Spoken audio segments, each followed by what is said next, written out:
오늘은 요한복음 17장 22절입니다. 우리 한 목소리로 같이 읽겠습니다. 시작. 내게 주신 영광을 내가 그들에게 주었사오니 이는 우리가 하나가 된 것 같이 그들도 하나가 되게 하려 함이니이다. 아멘. 주님께서 십자가를 앞두고 마지막 날 밤에 하셨던 마지막 기도이지요. 네, 제자들을 통해서 믿게 될 무리들, 그 가운데 우리도 들어있겠죠. 장차 믿게 될 성도들을 위한 주님의 기도를 우리가 살펴보고 있습니다. 전체적으로 한번 다시 20절에서 26절을 보겠습니다. 내가 비옵는 것은 이 사람들만 위함이 아니요 또 그들의 말로 말미암아 나를 믿는 사람들도 위함이니 아버지여, 아버지께서 내 안에 내가 아버지 안에 있는 것 같이 그들도 다 하나가 되어 우리 안에 있게 하사 세상으로 아버지께서 나를 보내신 것을 믿게 하옵소서. 내게 주신 영광을 내가 그들에게 주었사오니 이는 우리가 하나가 된 것 같이 그들도 하나가 되게 하려 함이니이다. 곧 내가 그들 안에 있고 아버지께서 내 안에 계시어 그들로 온전함을 이루어 하나가 되게 하려 함은 아버지께서 나를 보내신 것과 또 나를 사랑하심 같이 그들도 사랑하신 것을 세상으로 알게 하려 함이로소이다. 아버지여, 내게 주신 자도 나 있는 곳에 나와 함께 있어 아버지께서 창세 전부터 나를 사랑하심으로 내게 주신 나의 영광을 그들로 보게 하시기를 원하옵나이다. 의로우신 아버지여, 세상의 아버지를 알지 못하여도 나는 아버지를 알았사옵고 그들로 아버지께서 나를 보내신 줄 알았사옵나이다. 내가 아버지의 이름을 그들에게 알게 하였고 또 알게 하리니 이는 나를 사랑하신 사랑이 그들 안에 있고 나도 그들 안에 있게 하려 함이니이다. 아멘. 우리가 지난 시간에 21절을 살펴보았습니다. 아버지께서 내 안에 내가 아버지 안에 있는 것 같이 그들도 다 하나가 되어 우리 안에 있게 하사 세상이 아버지께서 나를 보내신 것을 믿게 하옵소서. 예수님께서 제자들의 말을 통해서 장차 예수님을 믿게 될 우리를 위해서 기도하신 것의 핵심은 하나가 되는 것이었습니다. 단순히 세계 평화가 아닙니다. 믿음 안에서 하나가 되는 것입니다. 성부, 성자, 성령 안에서 하나가 되는 그런 영적인 연합을 위한 기도였다라는 것을 알 수 있습니다. 오늘 본문 22절도 비슷하죠. 내게 주신 영광을 내가 그들에게 주었사오니 이는 우리가 하나가 된 것 같이 그들도 하나가 되게 하려 함이니이다. 영광이라는 독사라는 좀 무서운 말인데요. 독사하니까 무서운데 이게 아주 좋은 단어죠. 그리스 말로는 영광입니다. 히브리 말로는 카보드입니다. 카보드. 근데 이 독사라는 영광이라는 단어가 우리의 생각과 조금 다르게 쓰입니다. 영광으로 글로리를 뭐라고 번역하겠어요? 영광으로 번역할 수밖에 없는데 영광으로 번역하면 우리는 어떤 생각하냐면 뭔가 칭찬받고 높임받고 이게 영광스러운 거잖아요. 그런데 요한복음에서 말씀하시는 영광, 성경에서 말씀하시는 영광은 그런 뜻이 아니에요. 우리가 하나님께 영광의 박수를 올려드립시다 하면서 막 박수 치는데 하나님을 높이는 거잖아요. 네, 영광하고 어울리죠. 그런데 성경에서는 영광의 박수 치라 이런 구절이 없어요. 그런 식으로 영광을 돌리는 게 아니에요. 이 독사라는 말, 카보드라는 말은 영광이라는 단어는 하나님께서 자신을 드러내시는 거예요. 하나님의 임재라고 말할 수 있어요. 예컨대 출애굽기 40장 34절 이런 구절이 많아요. 모세오경에. 구름이 회막을 덮이고 여호와의 영광이 성막에 충만했다.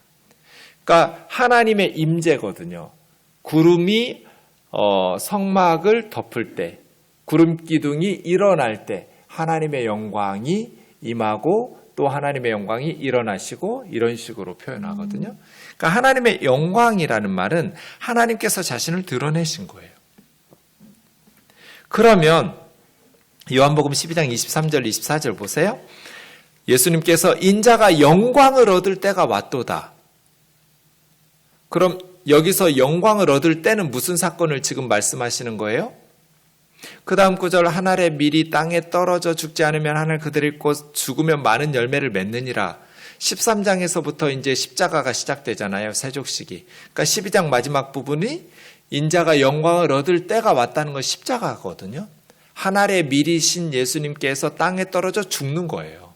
많은 열매를 맺기 위해서 십자가에서 죽지 않고 하늘 그대로 있으면 하늘 그대로시지만 예수님께서 하늘에 밀이 되어 땅에 떨어져 죽으시는 십자가 사건을 앞에 두고 주님은 영광을 얻을 시간이라고 말했어요. 십자가는 벌거벗는 수치와 영광하고는 정반대잖아요. 십자가에 무슨 영광이 있어요? 멸시와 조롱과 수치와 고난과 슬픔과 영광과는 정반대의 것들이 다 모여있는 사건이 십자가 사건인데 예수님은 영광이라고 말해요. 십자가를. 그럼 이제 우리 단어가 가지고 있는 영광이라는 단어가 표현해 줄 수 없는 단어가 독사에 있는 거예요. 카보드에. 특히 요한복음에. 그래서 영광이라는 단어는 하나님의 임재, 하나님이 자기 자신을 드러내시는 것. 그래서 성도들이 하나님께 영광을 돌리려면 박수하는 게 아니에요. 우리의 삶과 신앙을 통해서 하나님을 드러내는 거예요. 아, 저 사람 보니까 하나님이 있구나. 아, 하나님이 참 좋은 분이구나. 우리의 삶과 신앙을 통해서 하나님이 어떤 분인지를 드러낼 때 하나님의 역사하심이 우리의 기도의 응답을 통해서 하나님의 역사하심이 우리의 삶을 통해서 나타날 때 우리가 하나님께 영광 돌리는 것이지 우리가 박수 친다고 하나님께 영광 돌리는 거 아니에요. 그래서요. 영광이라는 단어는 하나님이 자기 자신을 드러내실 때 불기둥 구름기둥으로 임재하시듯이. 그러면 하나님이 어떤 분인지 가장 잘 드러난 사건이 뭐예요? 십자가거든요. 하나님이 어떤 분인지 역사 가운데 가장 적나라하게 드러난 사건이 십자가 사건이에요. 하나님의 성품, 대표적으로 사랑과 공의죠. 하나님의 사랑과 공의가 가장 잘 드러난 사건이 십자가 사건이에요. 십자가를 보면 우리는 하나님의 사랑이 어떠한지를 배울 수 있어요. 하나님께서 나를 얼마나 사랑하시는지를 알 수 있어요. 하나님은 십자가 사건을 통해서 하나님이 얼마나 의로우신 분인지, 얼마나 정의로우신 분인지, 죄를 미워하시는 분인지 가장 잘 드러내셨어요. 그래서 주님은 십자가를 앞에 두고 영광이라는 단어를 계속 반복하세요. 영광. 우리가 생각할 때는 영광하고는 너무나 정반대의 사건인데 하나님이 십자가에 드러나는 거예요. 십자가에 달리신 하나님이죠. 하나님이 어떤 분인지 영광이죠. 이 모든 것을 포함해서 하나님께서 예수님에게 주신 영광을 우리에게 주신 거예요. 하나님께서 예수님 안에서 하나님이 어떤 분인지를 드러내셨어요. 그 영광을 우리 그리스도인들에게, 제자들에게, 또 제자들의 말을 통해서 믿게 될 우리들에게 주셨어요. 세상 사람들은 몰라요. 제가 주중에 우리 목회자들이 2달에 한 권씩 책을 이렇게 교회에서 사주시면서 같은 책을 읽거든요. 1년에 6권. 이번에 빅뱅인가 창조인가 그런 책을 주중에 읽었는데 스티븐 호킹에 대한 책을 존 레녹스라는 옥스퍼드 교수가 반박하는 책이에요. 너무 재밌게 읽었어요. 근데 스티븐 호킹은 진짜 천재 물리학자죠. 천재예요, 천재. 그런데 하나님에 대해서는 우리 교회 유치부 애들만 또 못해요. 영적인 지식에 있어서는. 세상적인 학문 분야에서는 가장 탁월한 과학자 중에 한 사람이에요. 그런데 영적인 분야에 있어서는 우리 교회 유치원 애들만 또 못해요. 왜 그럴까요? 하나님을 알지 못했기 때문이죠. 하나님께서 예수님에게 주신 그 영광, 예수님에게 임하신 하나님의 임재, 하나님의 어떠하심을 모르기 때문이에요. 또 예수님께서 믿는 성도들에게 주신 예수님의 영광, 예수님이 어떤 분인지 그래서 우리에게 나누어 주셨어요. 그래서 우리가 예수님을 찬양하고 높이고 예수님 안에서 하나님을 알게 되었어요. 그리고 이제 우리가 그 예수님을 믿는 믿음 안에서 하나가 되었어요. 네. 내게 주신 영광을 내가 그들에게 주었사오니 이는 우리가 성부, 성자, 성령이 하나가 된 것처럼 그들도 하나가 되게 하려 함이니이다. 다 달라요. 국적이 다르고 경험이 다르고 취미가 다르고 다 다른데 예수 그리스도께서 우리에게 주신 하나님의 영광 말이에요.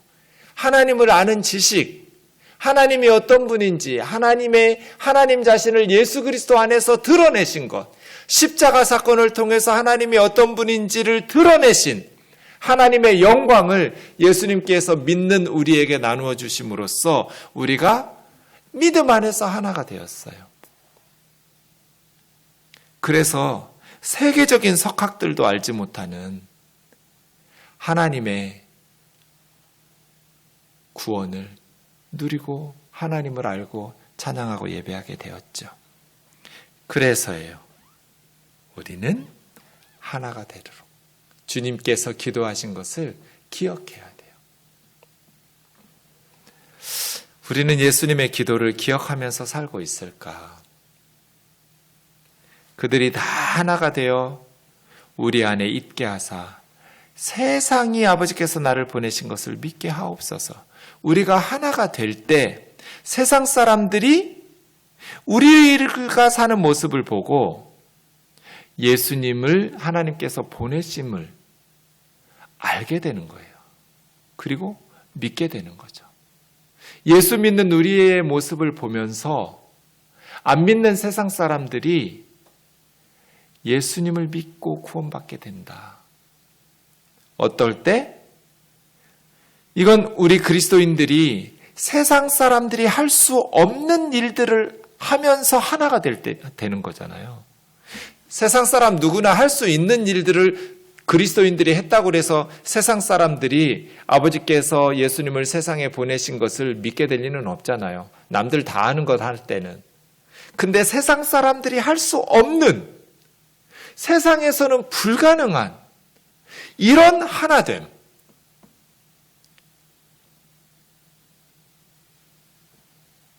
성령 안에서만 가능한 그러한 하나됨의 삶의 모습을 보면서 세상 사람들이 예수님을 믿게 되는 거. 이게 예수님 기도였어요. 마지막 기도였어요. 십자가 전날 저녁 마지막 우리를 위한 기도였어요.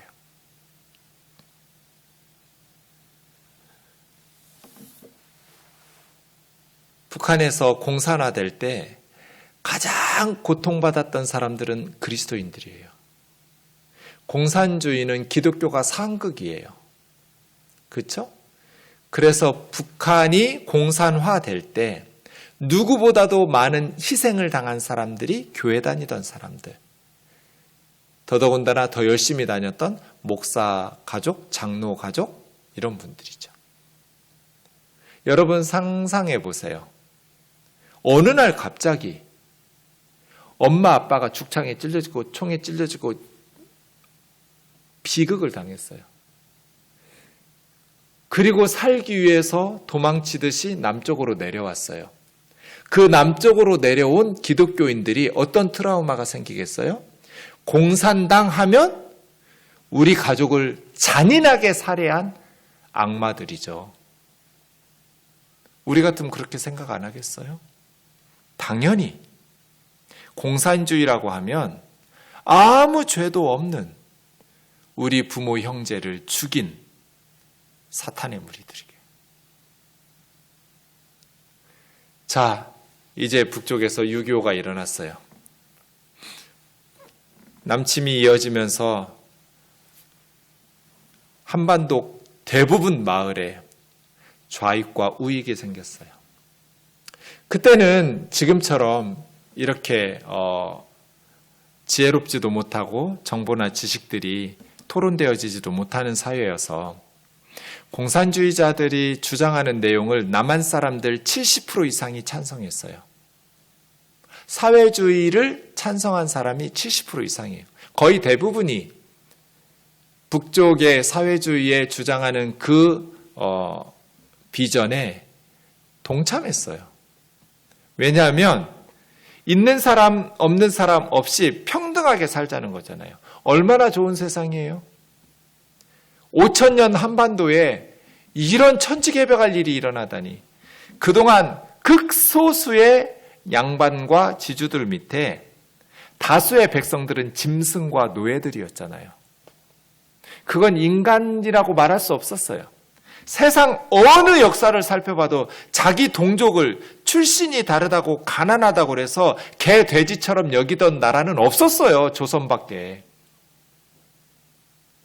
조선이라는 나라는 대다수의 백성들에게는 사람이 살 수 없는 나라예요. 개, 돼지만도 못한 그러한 세상이었어요.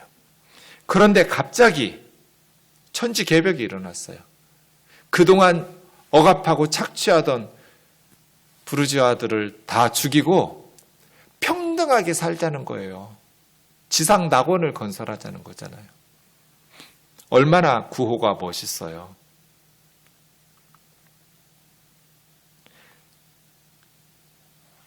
인간의 죄성을 간과했죠. 그래서 이렇게 실패할 줄 모르고 그때는 그랬어요. 그래서 마을마다 좌익과 우익의 성향들이 있었죠. 북한이 낙동강 남겨놓고 다 넘어왔어요. 장악을 했어요.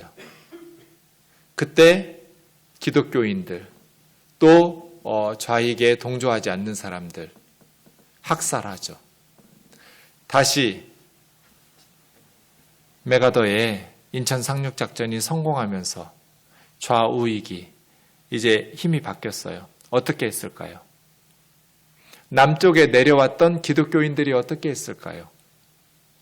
또 남한에 살고 있다가 좌익에 의해서 희생당했던 우익 기독교인들이 어떻게 해야 됐을까요? 잔인하게 보복했어요. 이해돼요. 북쪽에 있을 때 재산 다 뺏겼어요. 그리고 눈에 넣어도 아프지 않은 가족들을 잃었어요. 아무 죄도 없이. 그러니 가슴에 한이 맺혔던 그리스도인들이 남쪽으로 내려온 빨갱이들, 자기 부모 형제를 죽였던 원수들을 잔인하게 보복하는 게 한편으로는 이해돼요. 그런데 그러면 안 됐어요. 그들을 품어야 됐어요. 그게 그리스도의 사랑과 용서 아닌가요? 그들도 다 하나가 되어 우리 안에 있게 하사. 우리가 세상 사람들에게 보여준 게 뭐예요? 그러면서 민간인 학설을 영락교회 청년부를 중심으로 해서 잔인하게 죽였어요. 남쪽에. 그 중에는 억울하게 죽은 사람들도 너무나 많았어요. 좌익이 아닌데 밑보이면 죽는 거예요. 교회 청년부가 앞장서서 기독교인들이 잔인하게 이 땅의 민간인들을 너무 많이 죽였어요. 이 역사적인 죄에 대해서 기독교는 석고 대조해야 돼요. 그러지 않고는 한 발짝도 하나님의 복을 기대할 수 없는 역사적 과오를 씻어내지 못하고는 미래로 나갈 수 없을 것이다. 이것이 제 판단이에요.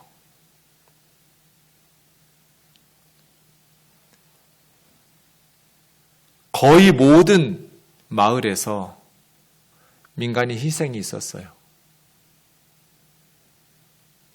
한반도에 50년도에서 53년까지 대부분 지역에서 억울한 희생들이 발생했어요. 그렇지 않은 마을은 거의 없었다고 보시면 돼요. 그리스도인들이 세상 사람들이 할 수 없는 용서, 세상 사람들이 할 수 없는 하나됨, 통해서 믿지 않는 세상 사람들이 우리의 하나 되는 용서와 사랑의 모습을 보면서 아버지께서 나를 세상에 보내신 것을 믿을 수 있냐? 이런 하나된 말이에요. 나는 전라도니 경상도니 충청도니 이딴 것 따지고 있는데 그리스도인들이 달라. 지연이나 학연이나 혈연이나 이런 것들을 따지지 않고 그리스도 안에서 하나가 되려고 나라를 통합하고 하나 되게 만들려고 하는 그러한 역할들을 하는 거예요. 최태용 목사님 유관순과의 사람들이라는 책 제가 추천했는데 그 책의 저자예요. 최태용 목사님이 진실화해위원회에서 활동하면서 전국을 돌아다니면서 마을마다 인터뷰를 하고 조사했더니 이런 민간인 희생이 없었던 좌우익의 대립 속에 없었던 마을이 없는데 가끔 기적과도 같은 마을들이 있어요. 그 마을에 한 사람도 죽지 않은 마을. 여주에 임두연 장로님이라는 분이 계셨대요. 그래서 여주 지역 사람들은 죽임당하지 않기 위해서 임두연 장로님에게 찾아갔대요. 임두연 장로님은 좌익이든 우익이든 양쪽으로부터 존경을 받는 어른이에요. 농부인데. 그래서 보복하려고 하면 그 마음은 이해가 되죠. 내 부모를 죽인, 내 형제를 죽인 원수들에게 보복하고 싶은 마음이 이해가 되죠. 근데 장로님이 막아서는 거예요. 죽이지 마라. 용서해라. 저 사람을 죽이고 나면 저 사람의 자식들이 또 네 자식들을 원수가 된다. 다독이면서. 근데 이 장로님이 전쟁 이전부터 너무나 존경받는 분이에요. 가난한 사람들 몰래 쌀 퍼다 주고 그 지역에서 모든 사람들에게 존경을 받는 장로님이어서 이 장로님은 눈이 오면 새벽 내 눈을 쓸었대요. 새벽 기도 나오는 성도들 발 젖지 말라고. 이런 분이에요. 그래서 그 마을에는 우익이든 좌익이든 한 사람도 희생당하지 않았대요. 이 임두연 장로님 같은 분이 오늘 예수님이 기도한 기도의 응답이 아니냐는 거예요. 억울하게 죽었어요, 내 가족이. 피가 거꾸로 솟아요. 이건 찢어 죽여도 속이 시원치 않을 원수예요. 근데 한 마을에서 살아요. 내 부모 형제를 죽인 원수들이. 어떻게 하나가 되겠어요? 성령 안에서, 예수 그리스도 안에서 그들을 품고 용서하고, 그래서 그 원수됨을 자손에게 물려주지 않는. 사랑하는 자매 형제 여러분, 이제 새로운 대통령을 뽑겠죠. 우리가 어떤 마음을 가져야 될까요? 내가 지지하는, 내가 좋아하는 후보가 되면 좋겠죠. 그러나 우리 마음에 준비를 해야 돼요. 설령 내가 지지하지 않은 후보가 대통령이 당선된다 할지라도 그를 통해서 더 많은, 한 사람이라도 더 많은 사람이, 더 많은 국민이 지지해서 당선됐을 테니까 그 사람이, 그 후보가 나라를 잘 좌우를 통합해서 앞으로 5년을 잘 이끌어갈 수 있도록, 투표 전날까지는 나는 열심히 기도하고 또 힘이 되어줄 수 있는 방법으로 한다 할지라도 투표가 끝나면 우리는 어떤 사람이라도, 내가 징글징글하게 싫은 사람이라 할지라도 내가 그가 잘 되기를, 좋은 대통령이 되어서 나라를 잘 이끌기로, 이런 마음을 비우는, 그리고 존중하고 인정하는 그리스도인이 되어야 하지 않나요? 리더들이 백성들을 이간질시켜서 싸움 붙여놓고 백성들을 이렇게 사분오열 만들고 비난하고 정죄하고 있는데 어리석은 백성들은 그 진흙탕 싸움에 동참할 이유는 없잖아요. 좋은 후보가 나라를 이끌어갈 수 있도록 우리가 기도하고 또 좀 더 좋은 후보가 당선되기를 위해서 노력하는 것은 좋지만 누가 되더라도 우리는 하나가 돼야 하잖아요. 그 이후에는. 이게 교회의 역할 아닌가요?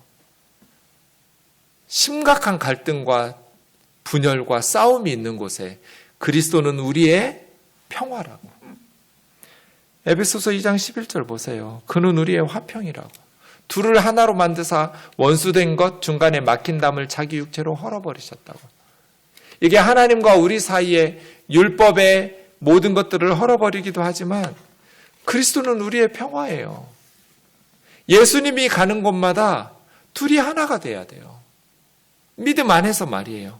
원수된 것들이 허물어지는, 중간에 막힌 담이 허물어지는 역사가 나타나야죠. 갈라디아서 3장 보세요. 누구든지 그리스도 합하기 위하여 세례받는 자는 그리스도로 옷 입었기 때문에 유대인이나 헬라인이나 경상도 사람이나 전라도 사람이나 충청도 사람이나 종이나 자유인이나 노예들이나 로마 시민권자나 뭐 부자나 가난하거나 남자나 여자나 다 그리스도 예수 안에서 하나다. 2000년 전에 이미 성경에 끊임없이 우리에게 가르치고 기록해 놓으면서 예수님께서 마지막 날 밤에 기도했는데 우리를 위해서 기도한 것이 그들이 하나가 되어서 세상 사람들이 아버지께서 나를 세상에 보내신 걸 믿게 하옵소서. 우리는 안 믿는 세상 사람들에게 뭘 보여주냐는 거예요. 교회 안에서도 쌈박질하고 세상 법정까지 끌고 가서 목사들이 고소하고 고발하고 성도들하고 무슨 하나됨이 있어요.